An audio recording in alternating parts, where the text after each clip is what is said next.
नमस्कार, मैं नेमत जहां और आप देख रहे हैं एक न्यूज़ 24। पटना की सबसे हाई प्रोफाइल विधानसभा सीटों में शामिल बांकीपुर विधानसभा सीट पर सियासी मुकाबला अब और दिलचस्प होता जा रहा है। एक तरफ चुनावी रणनीति से नेता बने प्रशांत किशोर में अपनी पार्टी जनसुराज ने खुद चुनाव लड़ने का ऐलान कर दिया है, तो दूसरी ओर बीजेपी अभी अपने उम्मीदवार के नाम पर मंथन कर रही है।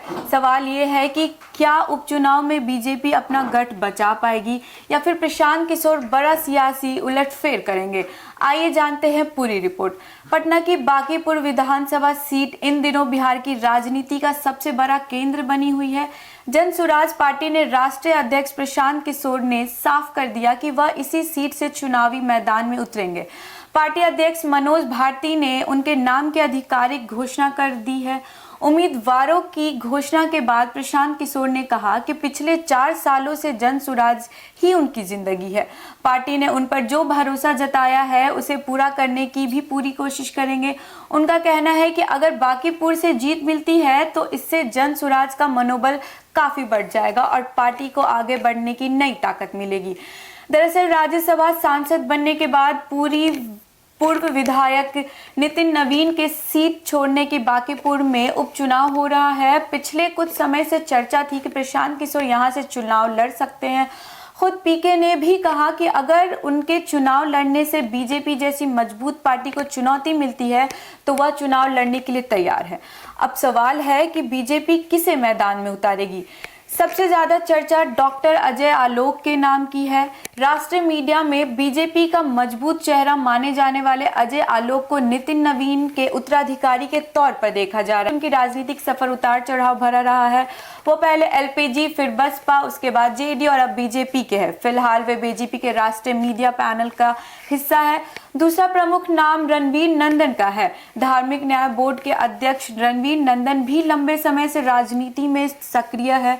कभी वे नीतीश कुमार के बेहद करीब नेताओं में गिने जाते थे, बाद में उन्होंने जेडीयू छोड़कर बीजेपी का दामन थाम लिया।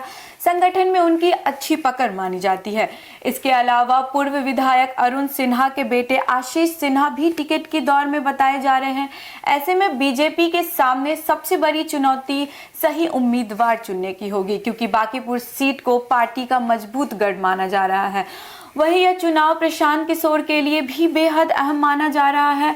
पिछले विधानसभा चुनाव में जनसुराज ने कोई सीट नहीं जीती थी और पार्टी का वोट शेयर भी उम्मीद से काफी कम रहा था। खुद प्रशांत किशोर ने माना था कि चुनाव नहीं लड़ना उनकी रणनीतिक भूल थी। अब बांकीपुर से चुनाव लड़कर वे अपनी राजनीतिक ताकत साबित करना चाहते हैं। राजनीतिक जानकारों की माने तो यह उपचुनाव सिर्फ एक सीट का चुनाव नहीं होगा, बल्कि इसे बिहार की बदलती राजनीति और आने वाले विधानसभा चुनाव का सेमीफाइनल भी माना जा रहा है।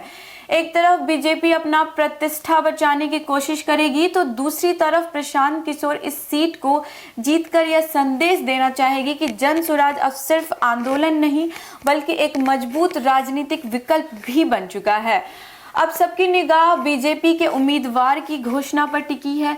क्या पार्टी अपने पुराने गढ़ को बचा पाएगी या फिर प्रशांत किशोर बांकीपुर से जीत दर्ज कर बिहार की राजनीति में नया अध्याय लिखेंगे? इसका जवाब तो चुनावी नतीजे देंगे, लेकिन इतना तय है कि बांकीपुर का यह मुकाबला पूरे बिहार के सबसे चर्चित चुनाव।